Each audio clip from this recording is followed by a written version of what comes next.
성령 하나님, 이 시간도 우리를 감동하여 주시고 우리에게 필요한 말씀으로 채워주시고 우리를 향한 주님의 음성 듣게 하여 주옵소서. 예수님의 이름으로 기도합니다. 아멘. 다들 추석은 잘 보내셨습니까? 네, 추석이 연휴가 길다 보니까 뭐 추석인지 휴가인지 구분이 안 간 경우도 많이 있었던 것 같습니다. 저도 추석 잘 보냈습니다. 모처럼 긴 휴식이었는데 또 생각보다 좋더라고요. 쉬니까 여러분도 잘 쉬었을 줄로 믿습니다. 지난주에는 금목서가 향기를 내뿜었습니다. 제가 지난 주일 설교 때 금목서가 아직 안 피었다 그랬더니 얘네들이 제 설교를 듣고 힘을 냈는지 또 지난주에는 그냥 금목서가 여기저기 피어서 되게 향기를 여기저기 흩날리고 있었습니다. 그래서 제가 우리 아파트에 있는 금목서를 보고 말을 걸었어요. 얘들아, 향기가 너무 좋다, 고맙다, 그렇게 했습니다. 그랬더니 제가 행복해지더라고요. 마음이 뿌듯해지고. 여러분, 이따가 나갈 때 금목서가 향기가 나거든 아무거나 찾아가셔서 얘야, 향기가 아름답다, 고맙다 한번 해보시기 바랍니다. 그러면 당장에 하나님의 은혜가 여러분 가운데 임할 줄로 믿습니다. 우리가 하나님이 주신 창조물을 이렇게 잘 누리는 것도, 이렇게 감사를 누리며 살아가는 것도 우리가 해야 될 일 중 하나인 줄 믿습니다. 유다가 이제 베냐민 대신에 자기가 감옥에 나겠다, 또 베냐민만은 제발 아버지에게 좀 돌려달라라고 간청했을 때 요셉은 그 올라오는 감정을 억누를 수가 없었어요. 옆에 있는 신하들을 모두 물러가게 한 다음에 형제들에게 자신이 누군지를 밝힙니다. 자신이 요셉이라고 밝히고는 울음을 참을 수 없어서 큰 소리로 울었어요. 오랫동안 그 참아왔던 눈물이 터져 나온 것입니다. 이 눈물은 원망의 눈물이 아니죠. 이제 형제를 확인한 그 순간이니까 그동안에 마음속 깊은 곳에 잠재되어 있었던 형제에 대한 그리움, 또 아버지가 살아계셨던 소식을 들으면서 아버지에 대한 그리움, 이런 것 한꺼번에 팍 폭발해 나온 거예요. 그래서 큰 소리로 울었어요. 요셉이 얼마나 크게 울었던지 주변에 있는 신하들이 다 들었고요. 심지어 바로에게까지 들렸습니다. 여러분, 이런 경험 있으신가요? 아직도 살면서 없으십니까? 네, 다 있을 줄로 믿습니다. 아무리 참으려고 해도 참하지 않고 눈물이 줄줄 흘렸던 그 경험들이 있으시죠? 그냥 통곡하며 울었던 경험들. 그러고 싶지 않았는데 나도 모르게 막 통곡하며 울었던 경험들이 있을 거예요. 저도 이런 경험들이 있어요. 크게 이렇게 눈물이 나면 막 이렇게 통곡이 되는데 제가 그때 느꼈던 것은 뭐냐면요, 다리가 확 풀려버리더라고요. 그래서 이래서 풀썩 주저앉아 운다는 말이 나오는구나. 힘이 없으니까 풀썩 주저앉게 되고 거기서 그냥 통곡하며 우는 경험이 있었습니다. 그래서 그 말을 이해하게 된 거죠. 여러분도 큰 작든 이런 경험들이 있었을 것입니다. 요셉이 그렇게 운 거예요.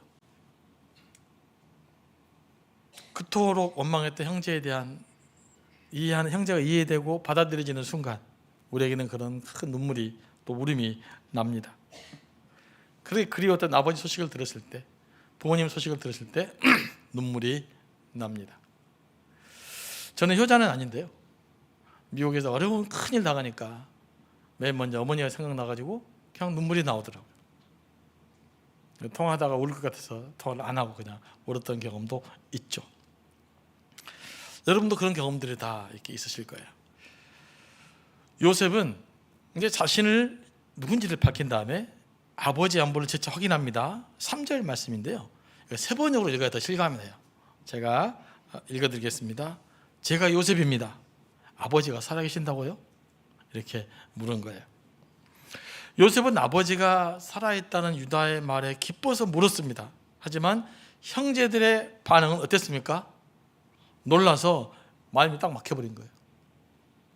사실 얼마나 겁이 났겠어요. 자기들은 요셉을 죽이려다가 그냥 마지못해 팔았는데 이 요셉이 애굽의 2인자가 돼가지고 최고의 통치자가 되어져서 자기 앞에 나타니 얼마나 겁이 났겠어요. 만약에 요셉이 보복하려고 마음먹으면 여기서 그들의 인생은 끝이잖아요. 다 겁이 날 수밖에 없어요. 이런 형제들의 마음을 요셉이 왜 모르겠어요? 그래서 5절에서 이렇게 말합니다. 너무 중요한 말씀이니까 다 같이 한번 읽어보겠습니다. 당신들이 나를 이곳에 팔았다고 해서 근심하지 마소서, 한탄하지 마소서. 하나님이 생명을 구원하시려고 나를 당신들보다 먼저 보내셨나이다. 아멘. 형제들이 얼마나 겁에 좀 질려 있겠어요. 그때 먼저 요셉은 위로합니다. 나를 팔았다고 해서 너무 근심하지 마세요. 너무 한탄하지 마세요. 걱정하지 마세요. 제가 보복 안 할 거예요. 내 인생 가만히 살펴보니까 하나님께서 생명을 구원하시려고 나를 먼저 보는 사건이었습니다. 자, 그렇게 이해합니다. 이렇게 말씀하고 있어요. 형제들 이해하고 용납하겠다는 말이죠. 이 구절은 요셉을 향한 하나님의 섭리를 표현한 것이죠. 사실 요셉이 여기까지 온 것은 요셉 자신의 힘만으로 된 것은 아니잖아요. 하나님은 그렇게 만들어 가셨어요.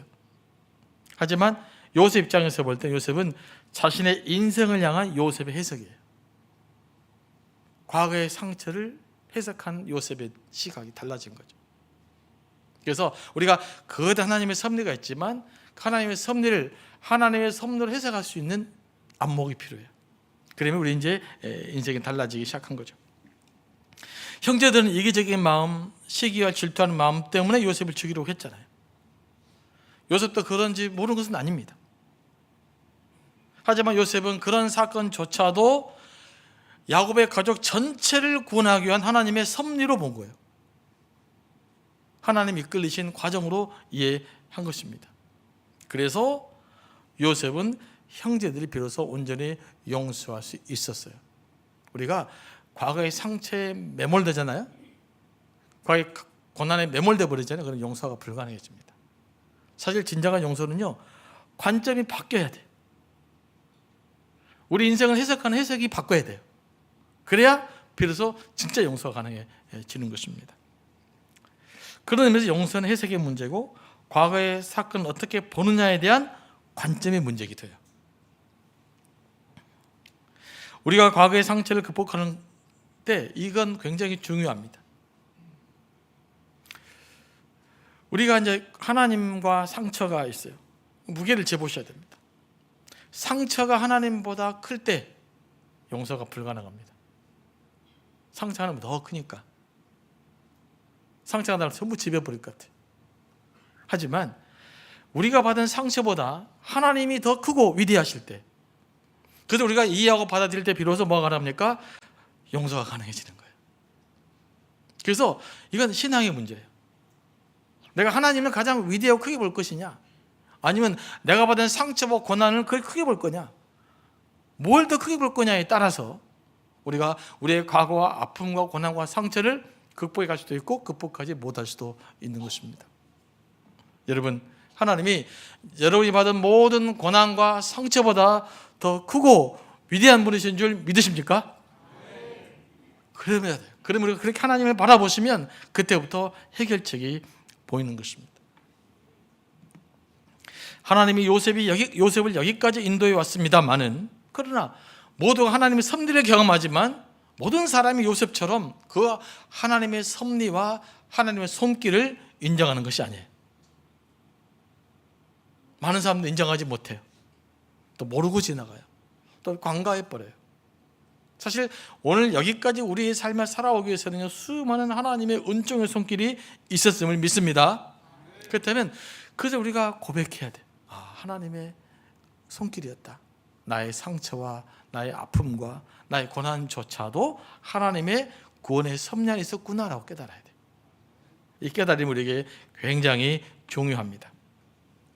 사실 이 모든 것을 나의 노력 때문이라고 생각하면 하나님 손길을 인정할 수 없어요. 만약에 요셉이 내가 잘나고 내가 똑똑해서 일을 이루었다라고 요셉이 생각했다라면 형제를 용서할 수가 없게 되는 거죠. 내 힘으로 된 거니까. 내가 이를 앙당을 몇 가지 살아온 거니까. 나는 충분히 어떤 자격이 있다고 생각할 수가 있습니다. 하지만 요셉은 그렇게 생각하지 않았어요. 이 모든 상황을 만들어 가시는 분이 하나님이시다라는 것을 깨달았어요.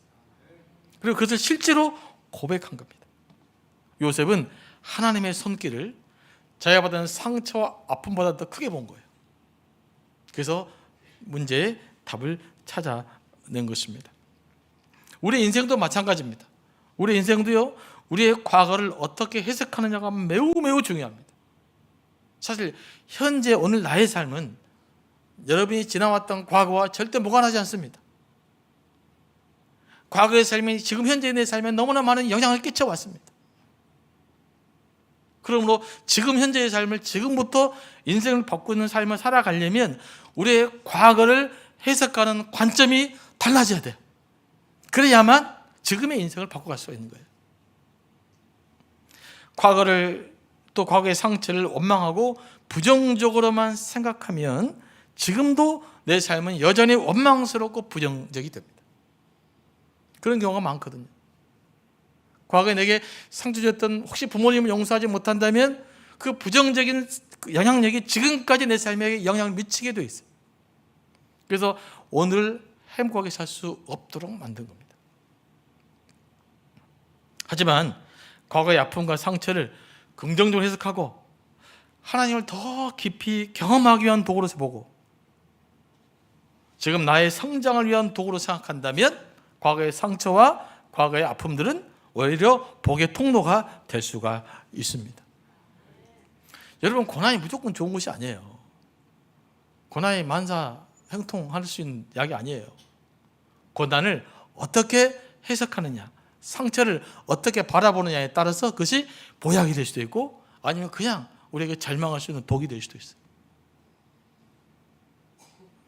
교회가 십자가를 집시다, 고난당합시다 그러니까 고난을 모든 게 좋다 생각하면 안 돼요. 그걸 어떻게 해석했고 어떻게 받아들였고 어떻게 창조적으로 해석이 냈느냐, 이게 오늘 우리의 삶을 결정해낸다는 거예요. 이걸 잘 기억하셔야 될 줄로 믿습니다. 이렇게 고난을 성장을 위한 도구로 보면 그때에 비해서 우리가 과거의 상처로부터 자유로울 수 있어요. 그 점 딱 얽음에 있거든요. 과거에 전혀 못 벗어나요. 10년이 지나도 20년이 지나도 못 벗어나는 사람들이 너무나도 많아요. 과거에 내 벌목을 잡아버린 것이죠. 하지만 이것을 성장을 위한 도구, 하나님의 은총을 위한 도구로 보면 그때 비로소 과거로부터 자유로워질 수 있어요. 인생의 자유를 누릴 수 있단 말이에요.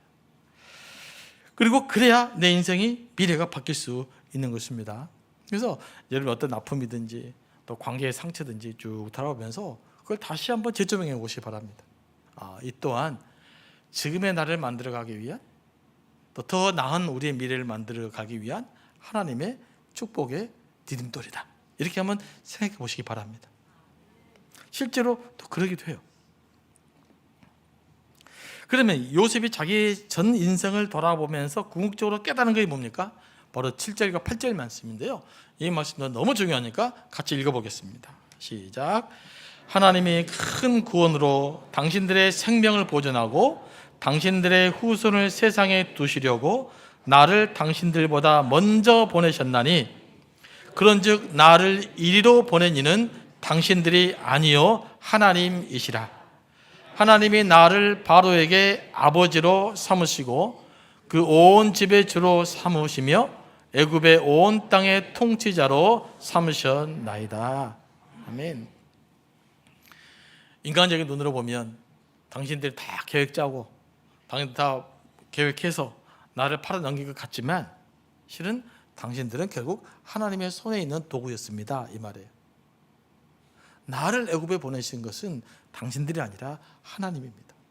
하나님이 바로 당신들을 통해서 나를 애굽에 보내신 거예요. 이렇게 이야기를 한 것입니다. 그렇게 요셉은 자기 인생을 바라본 것이죠. 그러니까 처음에는 형님들이 미웠을 거 아니겠어요? 이 인간들이 나를 죽이려고 했구나.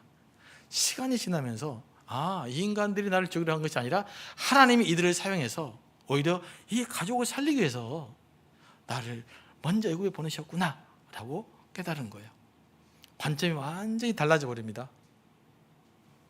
그래서 요셉이 변화될 수 있었던 것입니다. 요셉은 뜬구름 잡는 식으로 이렇게 말한 것이 아니에요. 현실을 바탕으로 말한 것입니다. 자, 이미 요셉의 가족도 2년 동안 극심한 가뭄으로 굶주렸습니다. 그리고 앞으로 가뭄은 5년 동안 더 지속될 것입니다. 그러면 이미 야곱의 가족이 상당히 큰 대가족인데 이 대가족들이 굶주리지 않을 수 있는 유일한 방법은 뭐 있을까요? 그들이 풍요로운 애굽 땅으로 이주하는 방법밖에 없어요. 이제 이 가족들의 굶주림의 문제가 누구 손에 달린 거예요? 요셉의 손에 달린 것입니다. 그래서 요셉은 어쩌면 퍼즐을 맞추듯이 하나님의 섭리를 깨달은 거예요. 아, 하나님께서 이 가족 전체를 살리기 위해서 나를 고난 가운데 몰아넣으셨구나. 하나님께서 우리 가족 전부를 살리기 위해서 우리 형들을 이용해서 나를 고난 가운데 빠뜨리셨구나. 하나님의 계획이 이거였구나. 이걸 요셉이 새롭게 깨달은 거예요. 그래서 이제 모든 것들을 화해하고 용서하고 새로운 미래를 시작할 수 있었던 것입니다. 이 모든 상황이 하나님께서 만들어 가시는 것이구나, 이 깨달음이 요셉에게 있었는데, 이것은요 요셉뿐만 아니라 우리 인생에서 가장 중요하고 복된 깨달음이에요. 그러니까 우리 인생에서 가장 복된 깨달음이 뭐냐? 아, 하나님이 이 모든 상황을 만들어 가시는 분이시구나 라는 깨달음이 가장 중요해요. 왜냐하면 이 깨달음이 올 때 그동안 그렇게 머리로 이해할 수 없었던, 나의 상식으로 이해할 수 없었던 그 보이지 하나님 어떻게 이해할 수 있겠어요? 그 하나님이 어떻게 돼요? 비로소 이해되기 시작해요. 내 인생의 하나님 뜻이 이해되기 시작합니다. 하나님이 좀 통째로 이해된다고 그럴까요? 분석을 넘어서서, 논리적 추론을 넘어서 하나님 자체가 그냥 믿어지고 이해되는 거. 이게 바로 이 모두가 하나님이 만들어 가시는 것이구나 라는 고백 속에 다 포함이 돼요.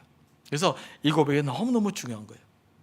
왜냐하면 우리가 신앙생활을 하면서 하나님을 관념적으로 믿을 수 없잖아요. 하나님에 대한 믿음이 내 삶의 실제가 돼야 되잖아요. 그죠? 제가 늘 강조하는 건데, 신앙이 막 머릿속에 있으면 안 돼요. 예수를 믿는 믿음 자체가 내 삶에 실제로 영향을 미치는 겁니다. 그리고 그 영향을 따라 살아가는 거, 이게 예수 믿는 사람이에요. 그래서 머리에 있는 삶이 내 삶으로 자꾸 내려와야 된다고.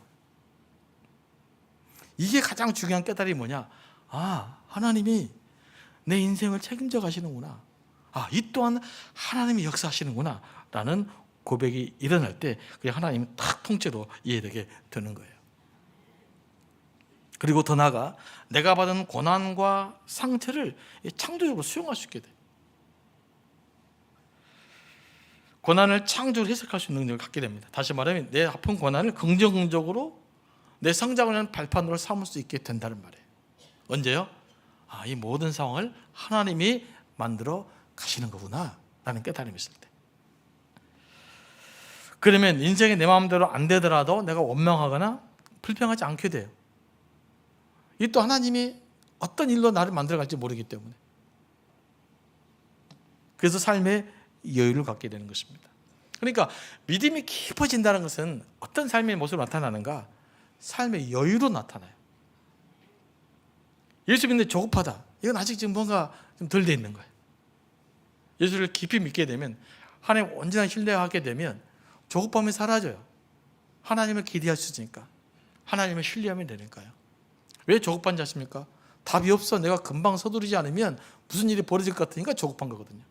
근데 내가 서두르지 않아도 나보다 앞서 나를 만들어 하나님을 믿으면 굳이 내 마음대로 지금 안 된다고 해도 조급할 이유가 없게 되는 거죠. 그래서 영적으로 성숙한 삶은요, 좀 여유 있는 삶을 살게 돼요. 삶 여유가 있으십니까? 예민한 사람이 부드러워지게 돼요. 차가운 사람은 따뜻하게 돼요. 하나님이 너와 함께 하신다는 사실을, 하나님 지금 역사하는 사실을 믿게 되면 우리 삶이 그렇게 변화되어져 가는 것입니다.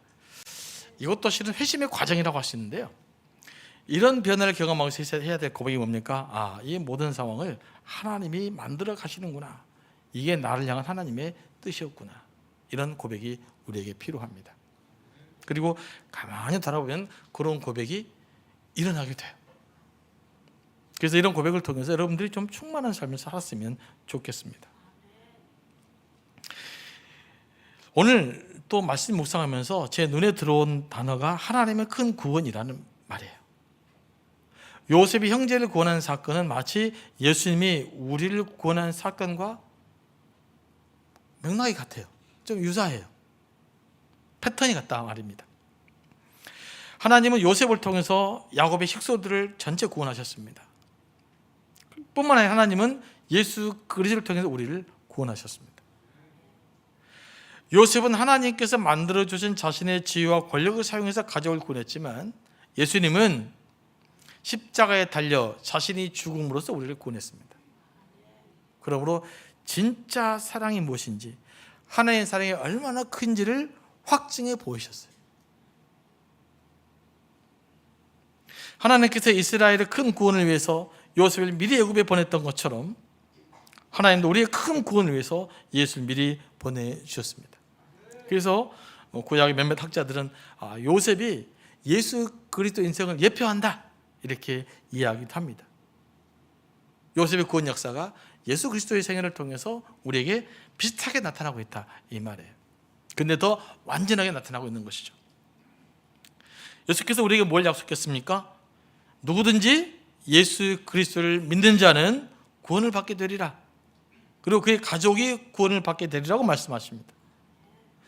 누구든지 예수 그리스도를 믿는 자에게는 영생의 축복이 임하겠다고 말씀하십니다.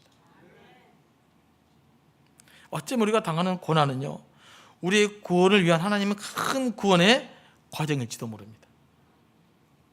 그래서 무슨 어려움을 당하든지 원망하거나 불평하지만 말고 나를 향한 하나님의 큰 구원이 무엇일까? 질문을 던지시면서 묵상해 보시기 바랍니다. 그러면 생각보다 큰 은혜가 우리에게 임하게 될 겁니다. 지금 무슨 문제 있으십니까?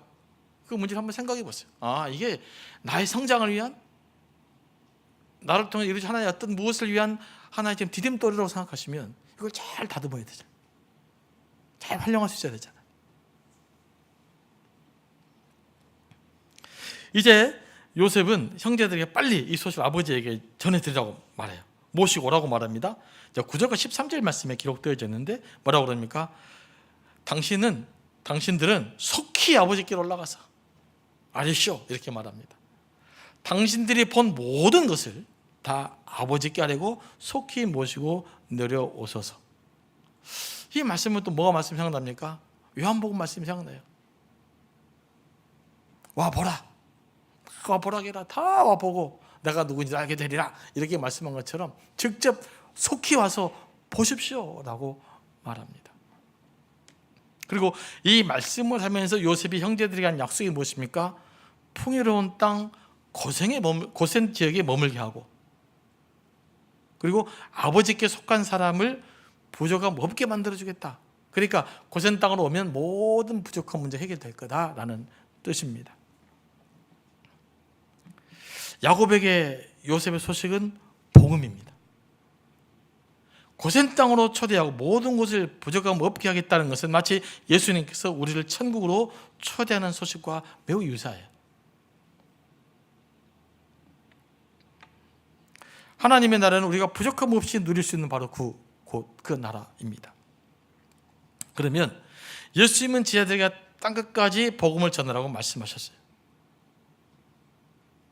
이 복음이 천국을 향한 초대장이기 때문에 그래요. 피 묻은 십자가의 복음은 생명의 복음입니다.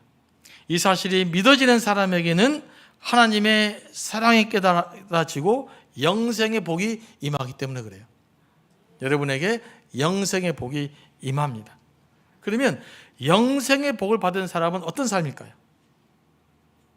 현실에서. 우리는 이제 죽어서 하나님의 나라에 영원히 삽니다. 그런데 이 영생의 복이 죽어서만 살아가는 것이 아니라 원래 현실에서 영생의 복을 누리거든요. 그러면 현실에서 영생의 복을 누린 사람은 어떻게 반응하면 살아갈까요? 이것도 굉장히 중요한 문제입니다. 영생을 지금 누려야 되잖아요. 그럼 지금 어떻게 하나님의 영생을 누릴 것인가? 하나님의 영생을 충분하게 누리면, 구원의 확신이 있으면 어떤 삶이 되느냐? 오늘 죽어도 괜찮은 삶을 삽니다. 뭐라고요? 오늘 죽어도 괜찮은 삶. 이게 영생을 복을 누리며 현지적으로 누리는 고백이에요. 굉장히 어려운 일이죠. 하지만 신앙이 깊어지면 깊어질수록, 하나님과 인격적 만남이 깊어지면 깊어질수록 점점점 이 고백을 가까이 할 수 있게 되는 거예요. 또 다른 목사님은 이런 표현을 하더라고요. 하나님이 계시니 그것으로 충분합니다. 이게 영생을 복을 누리는 사람들의 고백이에요. 하나님이 계시니 그것으로 충분합니다. 이런 삶이 우리 안에 일어나게 되는 거예요. 이게 행복 아니겠어요? 오늘 죽어도 될 수 있는 그렇게 자유롭고 그렇게 평화롭고 그렇게 기쁨 넘치는 삶이 됩니다. 기독교는 굉장한 역설이에요. 이걸 이해하셔야 돼요. 논리적 설명 안 되는 역설이에요. 왜냐하면 내가 십자가와 함께 죽으면 부활의 능력으로 삶이 솟아나거든요. 내가 오늘 죽어도 괜찮은 삶을 살 때, 그러면 내가 절망으로 사는 것이 아니라 그때 무엇이 생기느냐? 내 안에 말할 수 없는 기쁨과 평강과 자유함이 우리에게 샘솟아나게 되는 거예요. 내가 평강을 누려야지, 내가 기쁨을 누려야지, 그렇게 생겨나는 것이 아니라 하나님으로 충분합니다. 이 고백 속에서 하나님, 내가 오늘 죽어도 괜찮을 것 같아요. 그 고백 속에서 이런 놀라운 기쁨과 놀라운 감사와 놀라운 평강이 넘쳐난다는 거예요. 그래서 기독교는 역설이에요. 내가 부인할 때, 내가 죽어질 때 오히려 생명력이 넘치는 삶을 살아가게 되는 거예요. 이런 확신이 있으면 이건 먼 나라에 죽어서 누릴 것이 아니라 지금 현재적으로 하나님이 우리에게 주시는 삶의 기쁨을 누리는 방법이라는 거예요. 그걸 누리며 살아갔으면 좋겠어요. 그러니까 예수를 믿는다고 하는 것은 뭐냐면요, 이 기쁨이 충만해지는 거예요. 영적으로 성장한다는 것이 뭐냐? 이 기쁨으로 충만해지는 거예요. 이것 때문에 우리가 예수 믿는 거예요. 이 본질적인 그 신앙의 핵심을 우리가 좀 누려야 될 줄로 믿습니다. 지금도 야곱처럼 그 기쁨의 소식을 간절히 바라는 사람들이 있어요. 여기저기서. 인생이 어찌 보면 부조리잖아요. 합리적이지 않잖아요. 또 생각보다 공허하잖아요. 뭔가 있을 것 같으면 대단할 것 같은데 그거 별로 안 그렇잖아요. 생각보다 인생이 부조리하단 말이에요. 우리 사회가 부조리하단 말이에요. 너무 공허하단 말이에요. 답이 있을 것 같은데 없단 말이에요. 그 많은 사람들에게 뭐가 필요할까요? 진짜 생명력 있는 영생의 축복이 필요한 줄로 믿습니다. 그래도 우리가 할 수만 있으면 복음을 전해야 되는 거예요. 세상에 우리 어떻게 평가하든 그건 그 사람들 일이고, 우리 안에 예수 그리스도로 가득 채워진, 오히려 나를 부인해서 채워지는 그 진정한 삶, 정말 자유, 그 평화, 그 평강, 이것들이 예수 그리스도 안에 있으면, 그걸 전해서 받아들이는 사역을 누릴 수만 있다면 당연히 해야 되지 않을까요? 그래서 우리가 그들을 잘 감당할 수 있게 되기를 원합니다. 이들에게 예수 그리스도의 희망을 전하는 우리가 되기를 원합니다. 전도하는 것이 어려우면 교회로 초청하시기 바랍니다. 하나님의 역사의 줄로 믿고 이 일들을 잘 감당하는 또 저와 여러분이 되기를 소망합니다.